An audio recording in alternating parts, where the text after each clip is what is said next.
Have you ever wondered why taking refuge in Buddhism, the very first step for many, is far more complex and profound than just reciting words or performing rituals? Do you know that some who have taken refuge for years still feel restless and confused, or even stray from the path?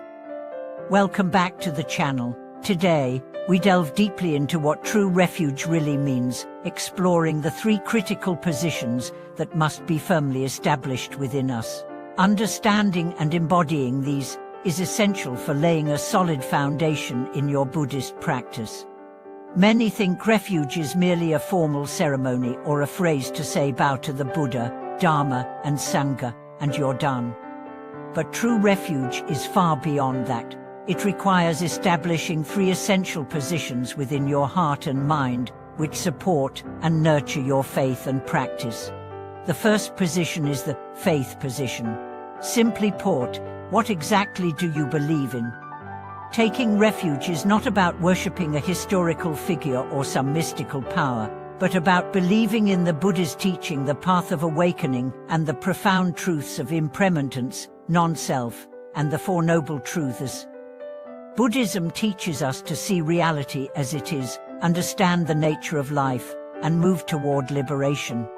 When we take refuge in the Buddha, it is not blind reverence for the historical Shakyamuni, but reliance on the awakening spirit that transcends birth and death, embodying perfect wisdom and compassion.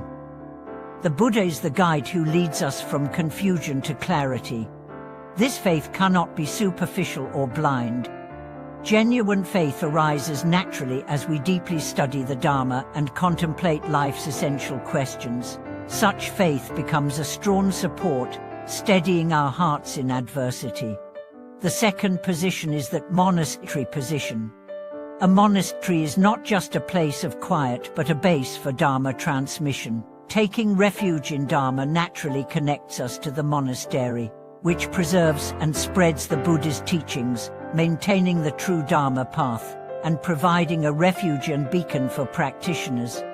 It is important to have a clear understanding of the monastery's role. It should be a place of Dharma propagation, free from superstition, power struggles, or politics. Monasteries uphold impermanence, non-self, and liberation, the core spirit of the Buddha's truth. Taking refuge in a monastery means taking refuge in this pure, righteous environment.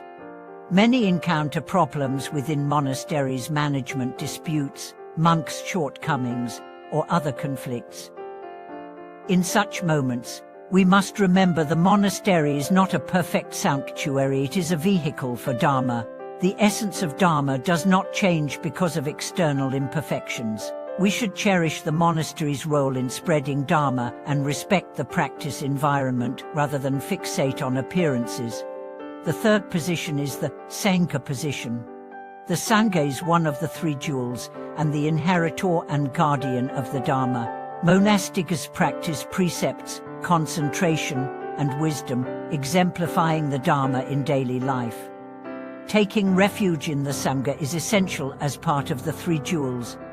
However, in reality, some lose faith in the Sangha when they see monks making mistakes or exhibiting shortcomings, even slandering them. This is very dangerous.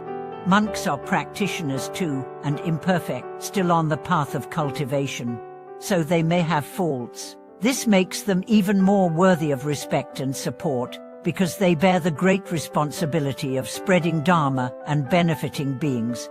True refuge means respecting the Sangha and their practice, while maintaining wise discernment. It is acceptable to avoid monks with poor conduct, but never to slander them. Slandering harms others and damages your own relationship with the Buddha and Dharma. Among these 3 positions, faith is the foundation, the monastery is the environment, and the Sangha is the support.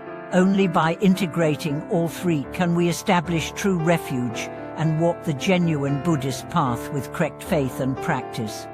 Taking refuge is not a one-time ritual or formality, but daily work.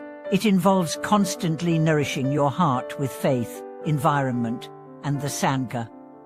It is a dynamic, lifelong process of growth.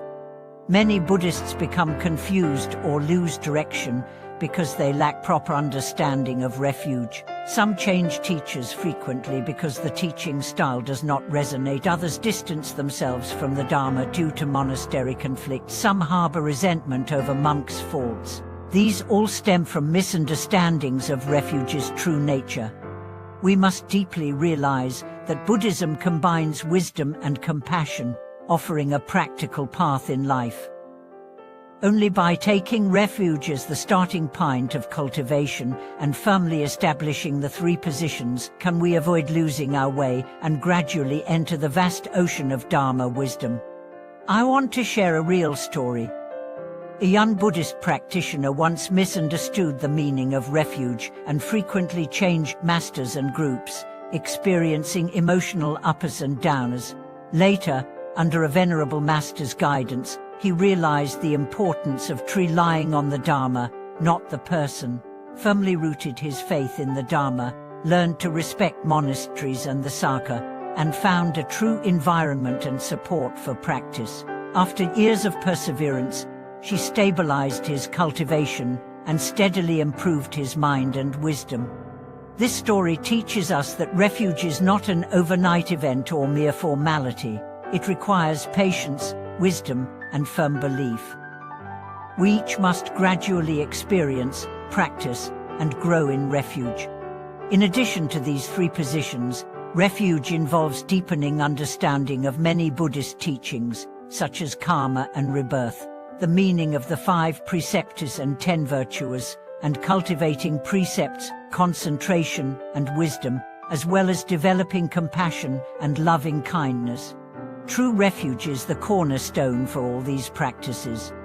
Without it, cultivation easily veers off track. Thank you for watching this video. Please share your reflections and stories in the comments below, and don't forget to like and subscribe to support the channel.